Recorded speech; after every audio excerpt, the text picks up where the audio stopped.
CBI তল্লাশির পরে এবার মহুয়া মৈত্রকে তলব করল এনফোর্সমেন্ট ডিরেক্টরেট। বিদেশি মুদ্রা সংক্রান্ত নিয়ম লঙ্ঘনের মামলায় তাকে বৃহস্পতিবার 28 মার্চ হাজির হতে বলা হয়েছে। মহুয়া ছাড়াও ওই দিন তলব করা হয়েছে ব্যবসায়ী দর্শন হীরানন্দানীকে।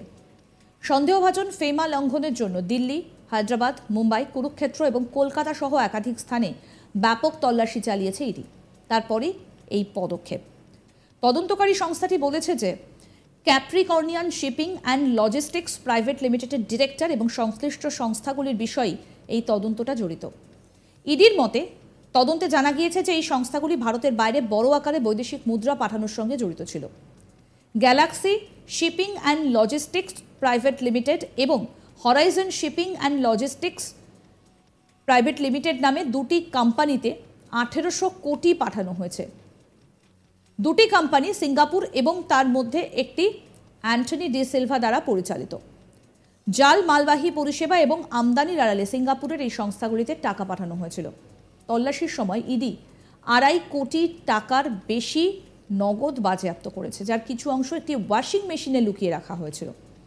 এছাড়াও বিভিন্ন অপরাধমূলক নথি এবং ডিজিটাল ডিভাইস বাজেয়াপ্ত করা হয়েছে। জড়িত সংস্থাগুলির 47টি ব্যাংক অ্যাকাউন্ট বাজেয়াপ্ত করা হয়েছে।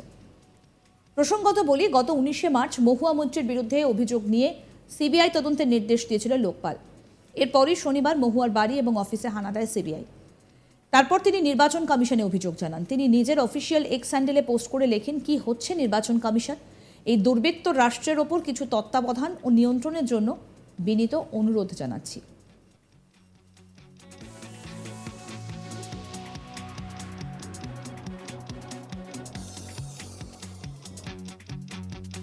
নির্বাচন কমিশনকে লেখা চিঠিতে মহুয়া মৈত্র ঠিক কী লিখেছিলেন? নির্বাচন কমিশনকে লেখা চিঠিতে মহুয়া প্রশ্ন করেছেন, ভোট ঘোষণা হওয়ার পর যখন গোটা দেশে নির্বাচনী আদর্শ আচরণবিধি লাগু করা হয়েছে, তখন রাজনৈতিক নেতার বাড়িতে গিয়ে এই ধরনের তল্লাশি কি আদর্শ আচরণের বিরোধী নয়? কমিশনের কাছে তার আশা, দেশে আদর্শ আচরণবিধি লাগু থাকাকালীন সিবিআই তাদের তদন্তের কাজ কিভাবে করবে তা নিয়ে কমিশন একটা গাইডলাইন বা নির্দেশিকা তৈরি করে দেবে। পাশাপাশি নির্বাচনী আদর্শ আচরণবিধি চালু থাকাকালীন যেন কোনো রাজনৈতিক ব্যক্তিত্ব, নেতা বা প্রার্থীর বিরুদ্ধে কঠিন পদক্ষেপ না করতে পারে, সিবিআই তা নিশ্চিত করবে কমিশন। যদি বিশেষ প্রয়োজন হয় তবে তাও জারি করবে কমিশন।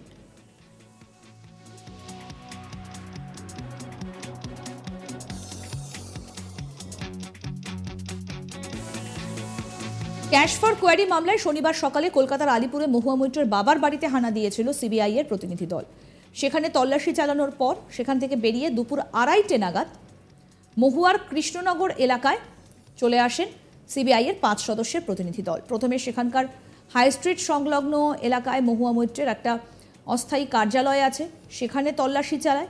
গেট বন্ধ করে কেন্দ্রীয় বাহিনীর কড়া পাহারায় সেখানে তল্লাশি চালায় কেন্দ্রীয় তদন্তকারী সংস্থা। প্রায় 3.5 ঘন্টা তল্লাশি চালানোর পর তারা সেখান থেকে সোজা করিমপুরে চলে যায়, আর এই করিমপুরেই মহুয়া থাকেন। সেখানেও দীর্ঘক্ষণ তল্লাশি চালায় তারা, তবে সেই সময় সেখানে তৃণমূল প্রার্থী উপস্থিত ছিলেন না। করিমপুরের বাড়ির গেট বাইরে থেকে তালা দেওয়া ছিল, সেই তালা ভেঙে সিবিআই এর দল ভেতরে ঢোকে। তারপর প্রায় রাত 10:10 পর্যন্ত তল্লাশি চালায়, বিভিন্ন নথিপত্র ঘেঁটে দেখেন। এছাড়াও আশপাশের প্রতিবেশীদেরও তার বিষয়ে জিজ্ঞাসাবাদ করা হয়, তবে মহুয়া কোথায় সেই বিষয়ে কিছুই জানা যায়নি। এই খবর চাউর হতেই মহুয়ার অনুগামীরা সেখানে ভিড় করেন, তবে পরিস্থিতি সামাল দেবার চেষ্টা করে কেন্দ্রীয় বাহিনী। দীর্ঘক্ষণ তল্লাশি চালানোর পর সেখান থেকে তারা কলকাতার উদ্দেশ্যে রওনা হন। মহুয়া মৈত্রের বিরুদ্ধে সিবিআই এর এই পদক্ষেপ নিঃসন্দেহে ভোট প্রচারে অস্ত্র করবে যে বিজেপি, তার বলার অপেক্ষা রাখে না।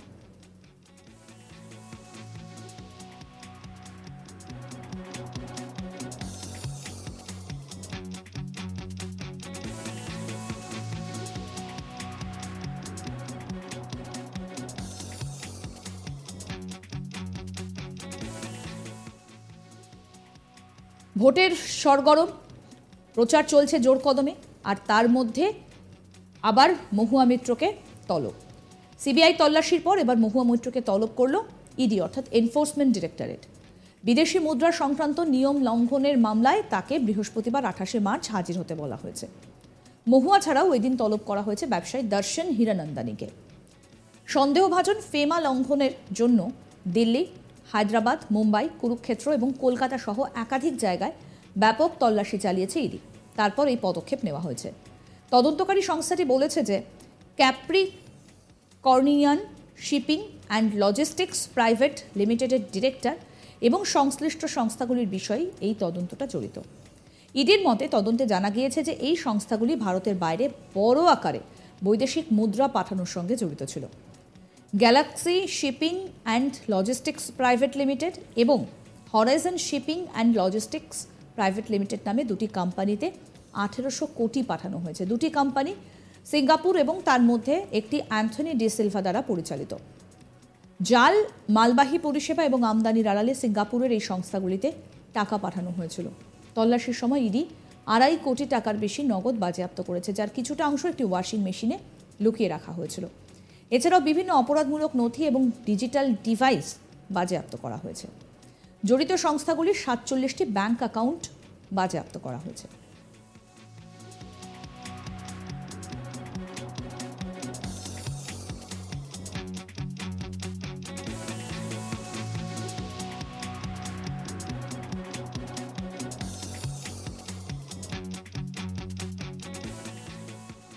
প্রসঙ্গত বলি, গত 19শে মার্চ মহুয়া মৈত্রের বিরুদ্ধে অভিযোগ নিয়ে সিবিআই তদন্তের নির্দেশ দিয়েছিল লোকপাল। এরপরই শনিবার মহুয়ার বাড়ি এবং অফিসে হানা দেয় সিবিআই। তারপর তিনি নির্বাচন কমিশনে অভিযোগ জানান।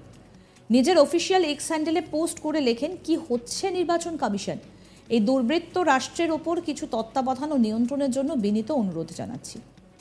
নির্বাচন কমিশনকে লেখা চিঠিতে মহুয়া মৈত্র ঠিক কী লিখেছেন? নির্বাচন কমিশনকে লেখা চিঠিতে মহুয়া প্রশ্ন করেছেন, ভোট ঘোষণা হবার পর যখন গোটা দেশে নির্বাচনী আদর্শ আচরণবিধি লাগু করা হয়েছে, তখন রাজনৈতিক নেতার বাড়িতে গিয়ে এই ধরনের তল্লাশি কি আদর্শ আচরণের বিরোধী নয়?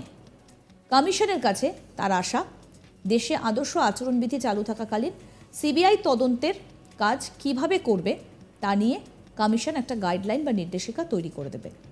পাশাপাশি নির্বাচনী আদর্শ আচরণবিধি চালু থাকাকালীন যেন কোনো রাজনৈতিক ব্যক্তিত্ব, নেতা বা প্রার্থীর বিরুদ্ধে কঠিন পদক্ষেপ না করতে পারে সিবিআই, তা নিশ্চিত করবে কমিশন। যদি বিশেষ প্রয়োজন হয় তবে তাও জারি করবে কমিশন।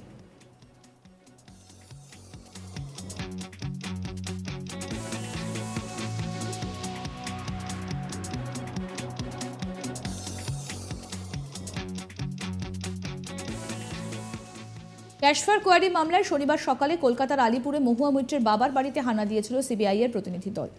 সেখানেই তল্লাশি চালানোর পর সেখান থেকে বেরিয়ে দুপুর 2:30 নাগাদ মহুয়ার কৃষ্ণনগর এলাকায় চলে আসে সিবিআই এর 5 সদস্যের প্রতিনিধি দল।